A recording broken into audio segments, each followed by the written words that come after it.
Covid ఇంతకాలం ఏమైంది?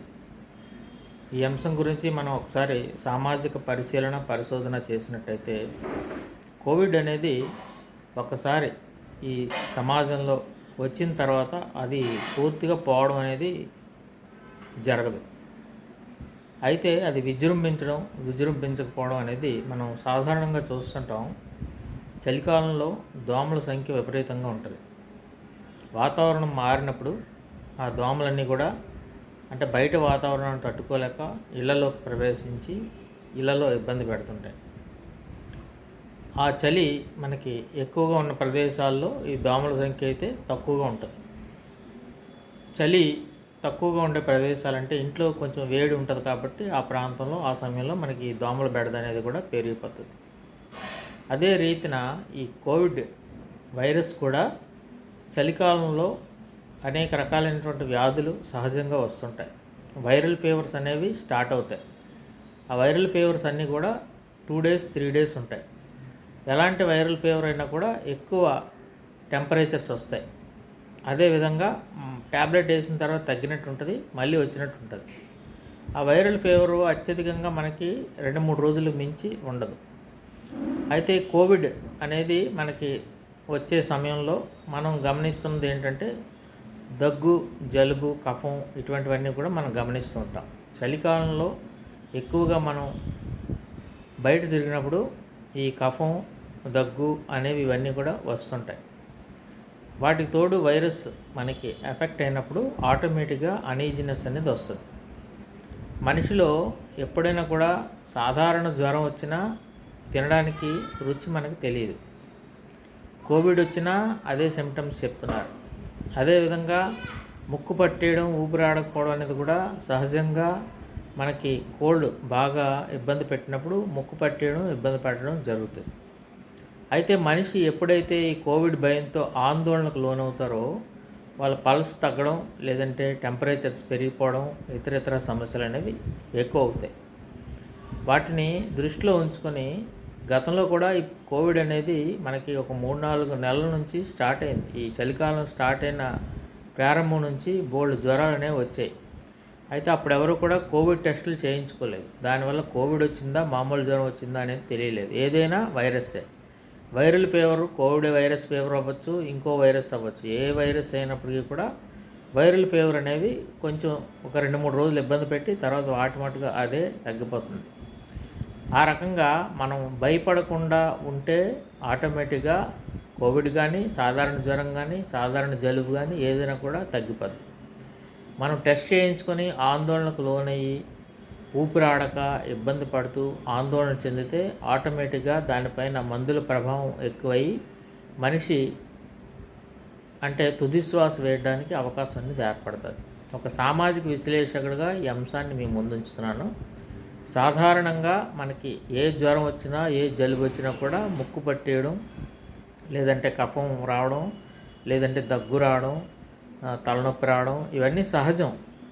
మనం గతంలో కూడా చిన్నప్పుడు కూడా అనేకసార్లు జ్వరం అనుభవించిన వారందరికీ కూడా తెలుస్తుంది. దగ్గు, జ్వరం అటువంటివన్నీ వచ్చినప్పుడు బాడీలో చేంజెస్ వచ్చినప్పుడు ఆటోమేటిక్గా వస్తాయి. దానికి తోడు ఆందోళన అనేది మనకి ఎక్కువైపోతే ఆటోమేటిక్గా మనకి ఊపిరాడకపోవడం, వెంటనే టెస్టులు చేయించుకున్న తర్వాత ఆందోళనకు లోనై ఆసుపత్రిలో చేరి ఆసుపత్రిలో కూడా ఆందోళనకు పడుతుంటే మనకి ఆటోమేటిక్గా ఈ సమస్య అనేది వస్తుంది. ఇక కోవిడ్ గురించి చాలామంది డాక్టర్లు, సైంటిస్టులు చెప్పారు, ఊపిరితిత్తులను పట్టేసి ఉంచుతుంది అని అంటారు. సాధారణంగా జలుబు వచ్చినప్పుడు కూడా ఊపిరితిత్తులు పట్టినట్టుగానే మనకు ఉంటుంది. కాబట్టి వీటన్నిటిని దృష్టిలో ఉంచుకొని నేను ఒక సామాజిక విశ్లేషకుడిగా మీ అందరికీ సజెస్ట్ చేస్తుంది ఒకటే, ఆందోళన చెందాల్సిన పని లేదు. కోవిడ్ అనేది సాధారణంగా మనకి ఇది వ్యాక్సిన్ రాకముందు కూడా మనకి కోవిడ్ అనేది రావడం, తగ్గిపోవడం అనేది జరిగిందని చెప్పి వైద్యులు కానీ, ఇతర పెద్దలు కానీ అందరూ కూడా చెప్పారు. కొంతమందికి వచ్చినట్టు కూడా తెలియలేదు.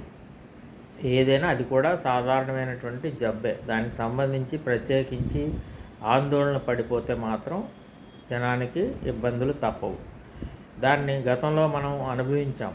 కోవిడ్ పేరుతో మనం రకరకాలైనటువంటి వీటి పట్ల అవగాహన జనానికి లేకపోవడం, అదేవిధంగా వ్యవస్థలో ఉన్నత స్థాయిలో ఉన్నవారు కూడా భయపడి ఈ యొక్క లాక్డౌన్లు విధించడం ఇతర సమస్యలు అనేవి కూడా ప్రపంచవ్యాప్తంగా జరిగాయి.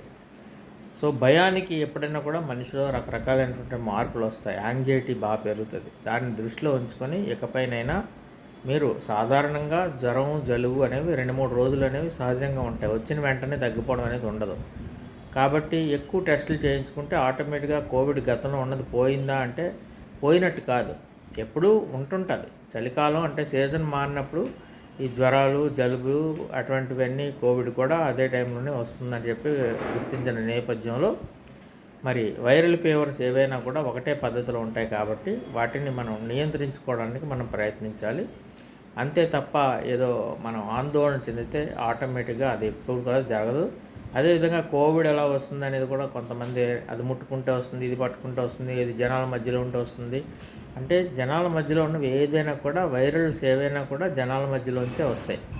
మన సాధారణ జ్వరం వచ్చినా కూడా మనకు అనుకోకుండా ఈరోజు మనం మామూలుగా ఇప్పుడు బాగానే ఉండొచ్చు, గంట పోయిన తర్వాత మనకి ఫీవర్ రావచ్చు, కాళ్ళు చేతులు పేకొచ్చు.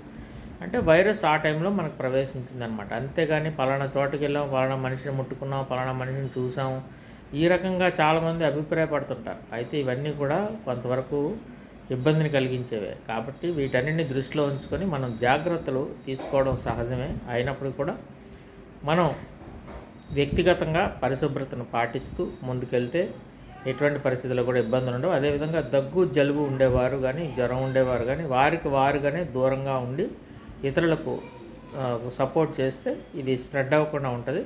అదొక్క విషయంలో మాత్రం వారు చేయాలి తప్ప ఇది ఏదో భయపడిపోయి మనం ఇబ్బందులు పడితే ఆసుపత్రిలో జాయిన్ అయితే రకరకాల మందులు వేసుకుని ఇబ్బందులు పోయి జీవితాన్ని కోల్పోవడం అనేది జరుగుతుంది. కాబట్టి వీటన్నిటిని దృష్టిలో ఉంచుకొని అందరూ కూడా హాయిగా ఆనందంగా న్యాచురల్ ఎయిర్ని అనుభవించండి. ఎక్కువ చలిలో అవకాశం ఉంటే తిరగడం తప్ప ఊరికనే చలిలో తిరగడం, చలిలో ఇష్టానుసారంగా వెళ్ళడం అనేవి చేయకూడదు.